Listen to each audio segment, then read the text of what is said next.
When my mother told me she'd mortgaged our family home behind my back, I laughed in disbelief. Days later, I was standing in front of a foreclosure notice. That's when I realized family ties could become nooses if you weren't careful. If you're watching this, hit subscribe and tell me in the comments if you've ever been betrayed by someone you trusted completely.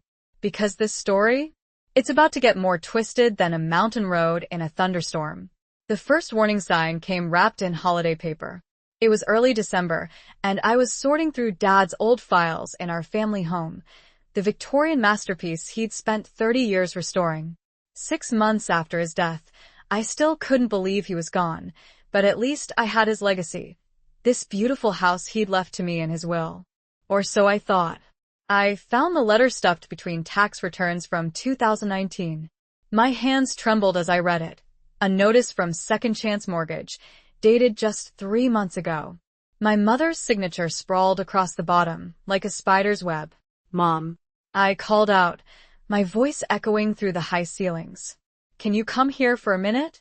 She appeared in the doorway, perfectly coiffed as always. At 65, Patricia Henderson still dressed like she was heading to a country club luncheon, even when she was just puttering around the house. What is it, Jessica? I'm in the middle of planning the Christmas dinner menu.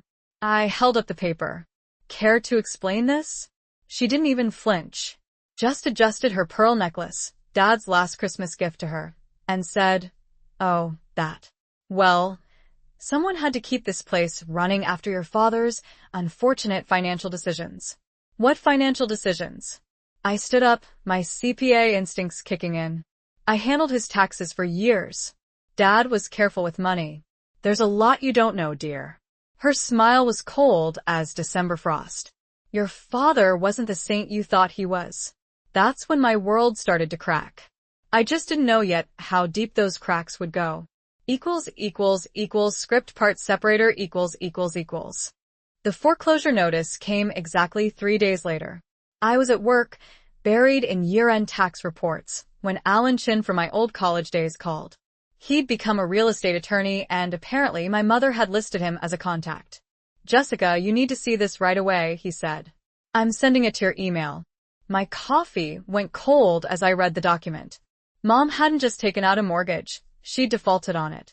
The house would go to auction in 30 days if we didn't come up with $475,000.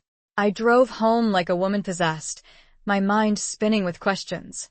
The Grand Victorian loomed before me, its gingerbread trim and wraparound porch mocking everything I thought I knew about my family.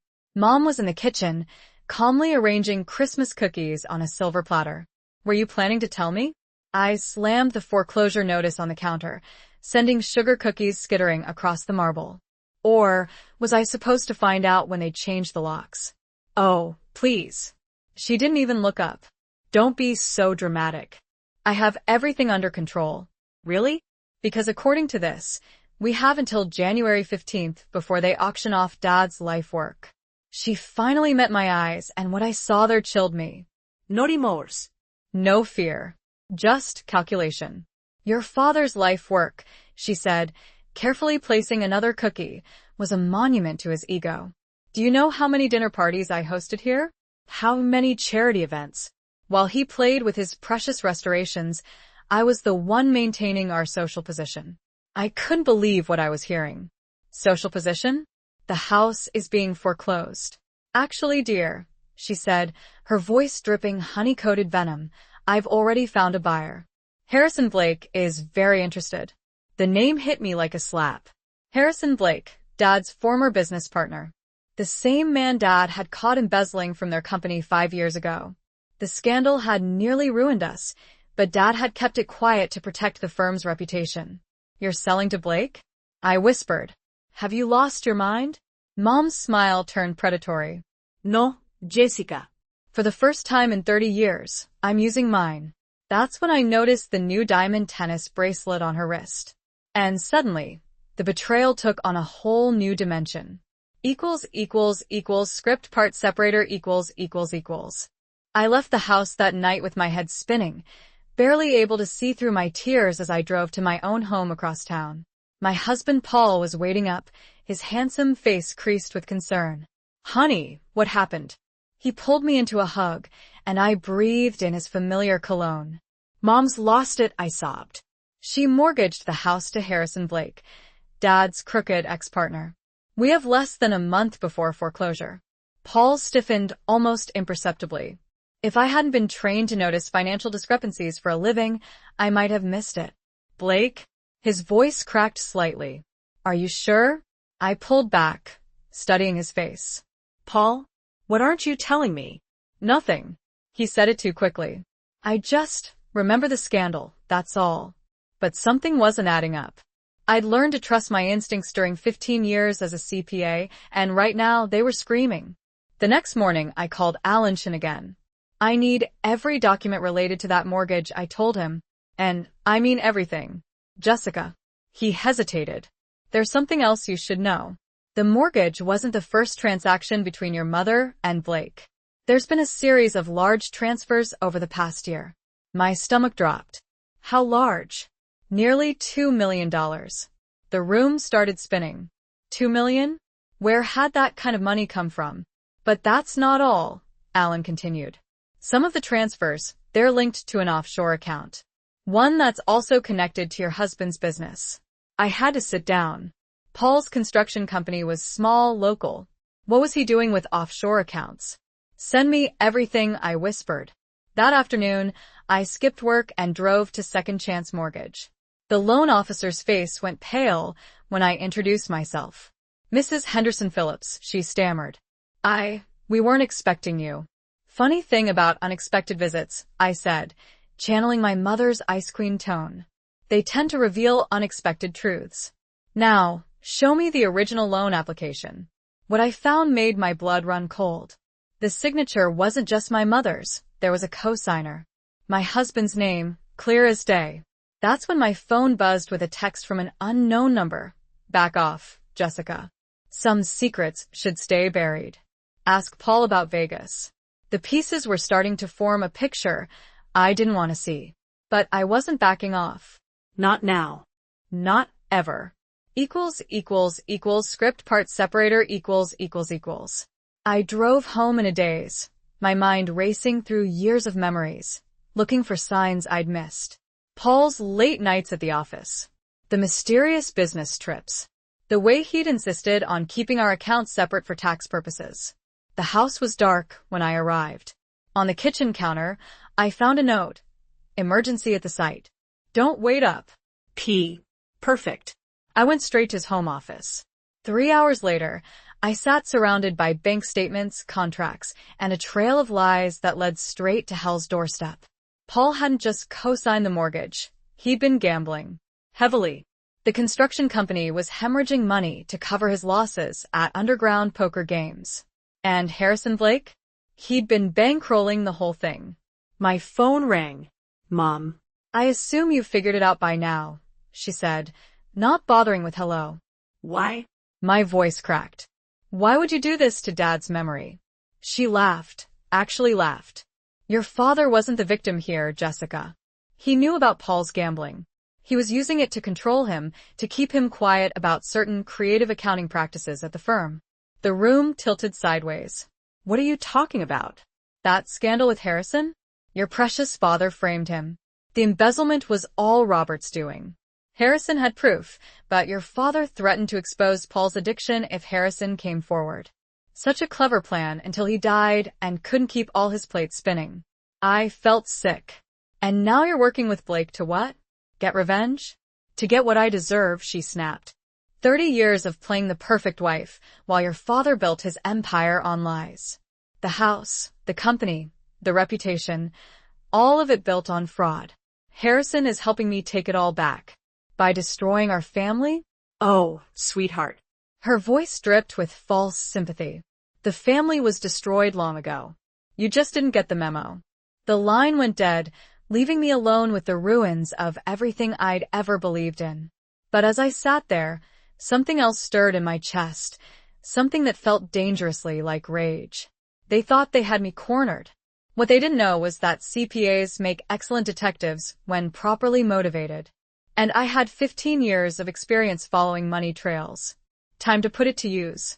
Script part separator equals. I spent the next week buried in documents, following every transaction like breadcrumbs through a dark forest. Alan worked overtime, pulling records from every bank within a 100-mile radius. What we found was staggering. Mom and Blake hadn't just been moving money. They created an entire shadow operation.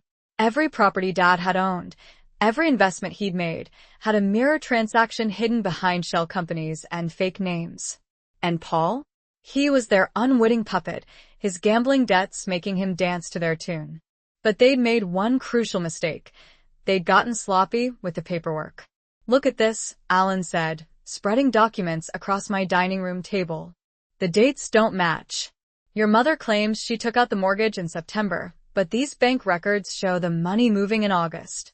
Before Dad's was even read," I whispered. Exactly. And legally, she had no authority to mortgage a house she didn't own. I was building my case, piece by piece, when Paul finally came home. He looked haunted, his usual confidence replaced by something darker. "They'll kill me if I talk," he said, collapsing into a chair. "Blake's not just a businessman, Jess. He's connected. The gambling debts were just the beginning." "Tell me everything," I demanded. Now. The story that spilled out was worse than I'd imagined. Dad hadn't just framed Blake. He discovered Blake's connections to organized crime and used it as leverage. The gambling operation was just a front for money laundering. My mother hadn't just betrayed our family. She'd gotten into bed with criminals. But her greed had made her careless. The mortgage paperwork, dated before she had legal right to the property, was our smoking gun. And Paul? He was ready to turn state's evidence. I called Mom that night. "Christmas dinner's in 3 days," I said. "I think it's time for a family meeting. Bring Blake." "Is that a threat?" She tried to sound amused, but I heard the tremor in her voice. "No, Mother." "It's a promise. And unlike you, I keep those." I hung up before she could respond, then made 2 more calls, one to the FBI's Financial Crimes Unit and one to the local news station. After all, Mom always did love being the center of attention at Christmas dinner. The stage was set. In 3 days, I'd either save my father's legacy or watch it burn to the ground. Either way, the truth was finally coming to light. And I had a feeling this would be a Christmas none of us would ever forget. Script part separator equals. The next 3 days were a blur of preparation. I worked with Alan to organize every document, every bank statement, every shred of evidence into an airtight case. Paul, finally freed from his secrets, provided detailed testimony about Blake's gambling operations. The FBI agents were particularly interested in his descriptions of the private poker rooms where millions changed hands nightly. Christmas Eve arrived with a bitter wind that rattled the Victorians' windows. I'd spent the morning setting up hidden cameras throughout the dining room, courtesy of the FBI, and arranging place settings with the precision of a military operation. Each manila envelope, placed strategically at certain seats, contained personalized evidence of their crimes. At exactly 6 p.m., the doorbell rang. Mom swept in wearing a new fur coat, Blake at her side like a well-dressed shark. The diamond tennis bracelet glittered on her wrist, blood money, I now knew, from the same operation that had almost destroyed Dad's company. "Paul, you're looking well," Blake said, his smile not reaching his eyes. "Still enjoying our little games?" My husband stood straighter, and I saw a glimpse of the man I'd married. "Actually, Harrison, I've found a new game. It's called Telling the Truth." Mom's perfectly made-up face tightened. "Jessica, dear, what's this about?" "Patience, Mother," I said, gesturing to the dining room. "Dinner is served. And trust me, you'll want to be sitting down for this." As they took their seats, I caught the subtle movement of FBI agents taking position outside. Through the window, I spotted news vans parking discreetly down the street. Mom had always insisted on a perfect Christmas dinner. Well, this year she was going to get a feast she'd never forget. I raised my wine glass. "To family secrets," I said. "And to the fact that numbers never lie, even when people do." The color drained from Mom's face as I reached for the first envelope. Script part separator equals. The dining room crackled with tension as I slid the first envelope across the polished mahogany table, the same table where we'd shared countless Christmas dinners, all built on lies. "Before we begin," I said, watching Mom's perfectly manicured fingers drum nervously on her wine glass, "I'd like to share a story. It's about a woman who thought she could steal a house that wasn't hers by backdating mortgage documents." Blake's fork clattered against his plate. "Now, Jessica, let's not ruin Christmas dinner with unpleasant accusations." "Funny you should mention accusations, Harrison." I pulled out a second envelope. "Because I have some fascinating documents about your gambling operations. The FBI finds them particularly interesting." "The FBI?" Mom's voice rose an octave. "What nonsense." The doorbell rang, cutting her off mid-sentence. "Right on cue." "That would be the agents now," I said calmly, taking a sip of wine. "Along with Channel 7 News." "You always did love being on camera, didn't you, Mom?" She stood up so fast her chair toppled backward. "You wouldn't dare." "Actually, I would." And I did. "See, while you were busy betraying Dad's memory, I was following the money. $2 million worth of transactions, all linked to offshore accounts. Shell companies. Fake names. But there's one thing you forgot about your daughter, Mother. I'm very, very good with numbers." Paul reached for my hand under the table as heavy footsteps approached the dining room. Mom's face had gone from perfectly composed to utterly terrified in seconds. Blake was already backing toward the French doors, but I knew agents were waiting there too. "Last chance," I said, standing up. "Confess everything now, or I let the FBI and the media tell your story for you. Your choice." Mom's diamond bracelet caught the chandelier light as she raised her hands in surrender. "You don't understand," she whispered. "Your father." "Save it for your statement." I cut her off as Agent Thompson entered the room. "I'm done with your lies." As the agents read them their rights, I walked to the Christmas tree, the last one this house would ever see. Tomorrow, I'd list it for sale. Some memories aren't worth keeping. But tonight? Tonight was about justice. And it tasted sweeter than any Christmas dinner ever could. Script part separator . The next hour unfolded like a carefully orchestrated symphony of justice. As the FBI agents led Mom and Blake away in handcuffs, the news cameras captured every moment.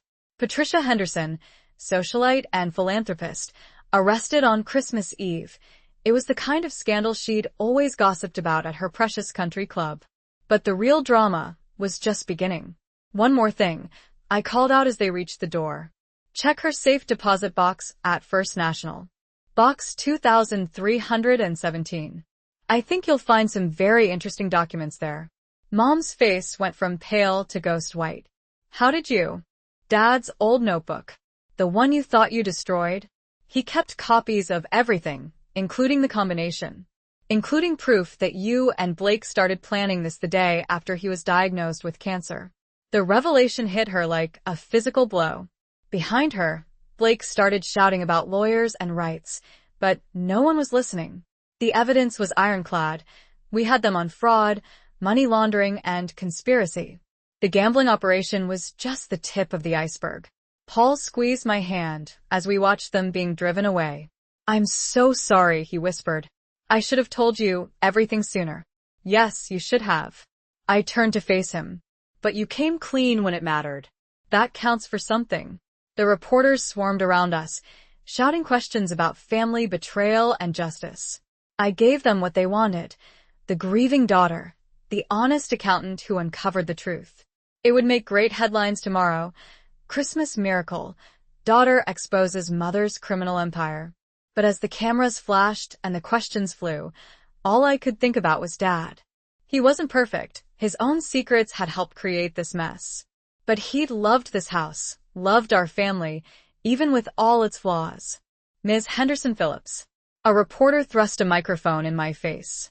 "What made you decide to expose your own mother on Christmas Eve?" I looked directly into the camera, thinking of all the other families out there hiding their own dark secrets. "Because some presents," I said, "come wrapped in truth instead of paper. And those are the ones that matter most." Script part separator . Later that night, after the reporters finally left and the FBI finished documenting everything, I stood alone in Dad's old study. The room still smelled like his pipe tobacco and leather-bound books. Paul had gone to give his official statement to the FBI, leaving me to process the aftermath of our Christmas Eve explosion. I opened Dad's desk drawer and pulled out the old family photo albums. Pictures of happier times, or what I'd thought were happier times, stared back at me. Mom and Dad at my college graduation, their smiles hiding a web of lies.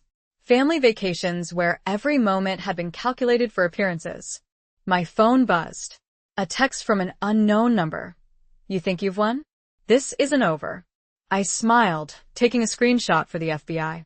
Mom never could resist having the last word. Alan called next. Jessica, you need to see this. We found more accounts in the Caymans. Your mother wasn't just laundering money, she was stealing from her own charities. The Cancer Foundation, the Children's Fund. All of it was a front. I sank into Dad's old leather chair, feeling the weight of yet another revelation. How much? Million. And there's something else. Harrison Blake? He's agreed to talk. Seems your mother promised him something she couldn't deliver, and now he's looking to make a deal. The irony almost made me laugh. Mom had always taught me that appearances were everything. Now her perfectly crafted image was shattering on national television, one revelation at a time. I walked to the window, watching snow begin to fall on the sprawling Victorian lawn. Tomorrow, this would all be headlines. Socialite's Christmas crime spree exposed by daughter. Mom would hate that. She always insisted on being called a philanthropist, never a socialite. But tomorrow could wait. Tonight, in the quiet aftermath of justice, I had my own reconciling to do. With memories, with truth, and with the understanding that sometimes the greatest gift you can give yourself is the courage to face reality. The old grandfather clock struck midnight. Christmas Day. Somewhere in a holding cell, Mom was probably already planning her comeback story. But this time, I'd be ready. Because unlike her, I'd learned that the truth, however ugly, was always better than the prettiest lie. I raised my glass to Dad's portrait. Merry Christmas, I whispered. The truth finally came home. Script part separator . A week after Christmas, the headlines had barely begun to fade when another bombshell dropped.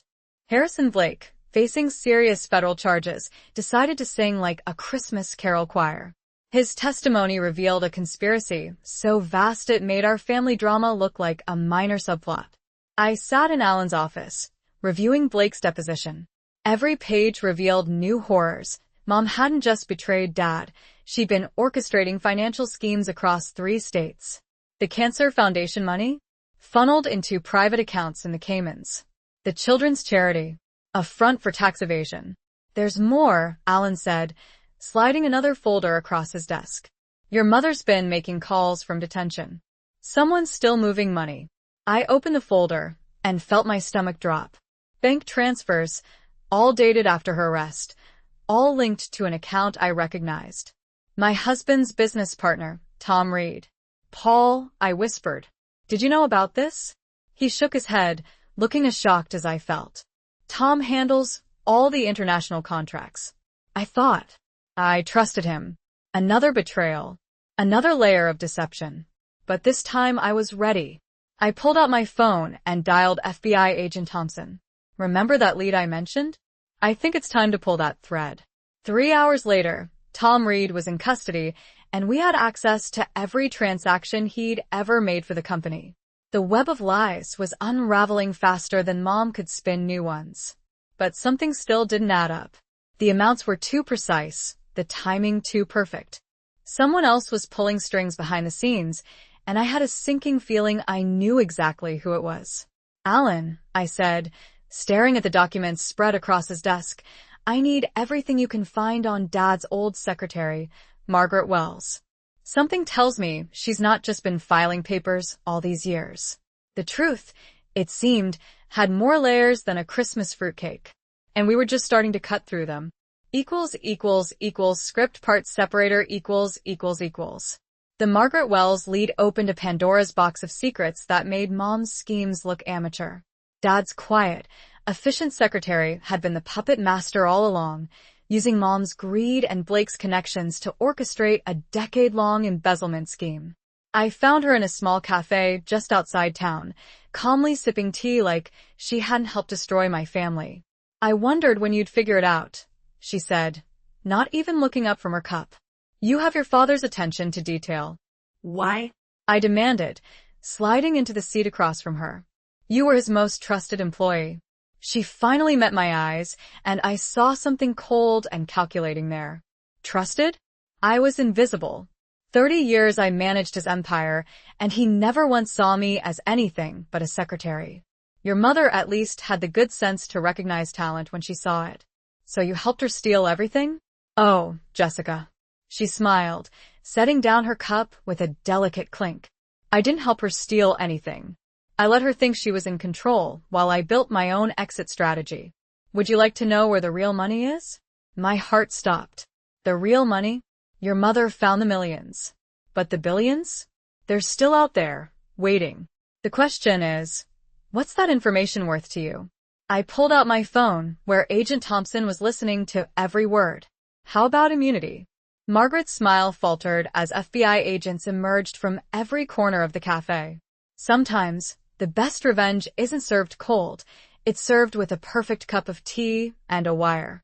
But as they led her away, I couldn't help wondering how many more secrets were still buried in my father's legacy. And more importantly, was I ready to find them all? Script part separator ===. The day Margaret Wells was arrested, the dominoes really started to fall. Her meticulous records, hidden in an encrypted cloud drive, exposed a network of fraud that stretched from our small town to the highest levels of international finance. Mom's schemes had just been the tip of a very dirty iceberg. I sat in my office, reviewing the latest findings with Agent Thompson. The numbers were staggering. Billions moved through shell companies, fake charities, and offshore accounts. Each transaction told a story of betrayal and greed. "Your father suspected something," Thompson said, sliding a worn notebook across my desk. "We found this in Margaret's safe deposit box. He was building a case against all of them." My hands trembled as I opened it. Dad's familiar handwriting filled the pages with dates, amounts, and coded names. He'd known. All those late nights at the office, all those mysterious phone calls, he'd been gathering evidence. But why didn't he come forward? I whispered. The last entry, dated 3 days before his death, answered that question. "They're threatening Jessica. Must protect her. Taking evidence, too." The rest was blank.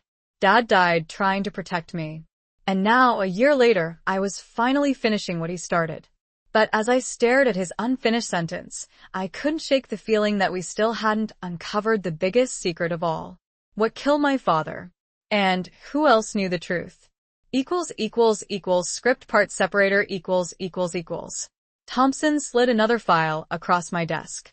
"Your father's autopsy report. We had it re-examined." My hands shook as I opened it. The medical terminology blurred before my eyes until one phrase stood out in stark clarity. "Traces of thallium detected." Poison? My voice cracked. He was murdered? And guess who had access to his daily coffee? Thompson's eyes were grim. Margaret Wells didn't just handle his paperwork. The realization hit me like a physical blow. Dad hadn't died of natural causes. He'd been silenced. And the woman who'd killed him had sat at a cafe with me, calmly sipping tea while discussing billions in stolen money. I called Alan immediately. "We need to amend the charges. First-degree murder." But Margaret had one last card to play. From her jail cell, she released a video, Dad confessing to his own crimes, recorded months before his death. His face filled my screen, tired and drawn, as he detailed years of financial manipulation. "If you're watching this," he said, "I'm already gone. Jessica, forgive me. Everything I did was to protect you from them. But I forgot the most important lesson. The truth always comes out." The video ended with a series of numbers, coordinates. Dad's final clue, leading us to what he'd tried to tell us in his notebook. The real evidence was still out there. And now I knew exactly where to look. The coordinates led us to an old hunting cabin in the mountains, Dad's secret retreat. Inside, hidden beneath loose floorboards, we found everything. Drives full of evidence, recorded conversations, a complete blueprint of the criminal enterprise. Dad hadn't just been gathering evidence. He'd been building an airtight case. 1 week later, I stood in the courthouse as the verdicts were read. Mom, Blake, Margaret Wells, all guilty. The empire of lies came crashing down, taking dozens of corrupt officials with it. I sold the Victorian house. Some memories aren't worth keeping. But I kept Dad's notebook, a reminder that the truth, however painful, is always worth fighting for. Paul and I moved to a small house by the lake. Sometimes, on quiet evenings, I sit on the dock and think about everything that happened. About betrayal and justice, about lies and love, about the price of truth and the cost of secrets. Mom still writes sometimes, claiming she's changed. Maybe she has. But some bridges, once burned, can't be rebuilt. The lake stretches before me, peaceful and deep. Like secrets, its surface only hints at what lies beneath. But unlike secrets, its waters are clear and true. I've learned to be like the lake, transparent, yet deep. Strong, yet peaceful. Because in the end, that's the best revenge, living honestly in a world built on lies. That's my story. And unlike my mother's tales, every word of it is true. The end.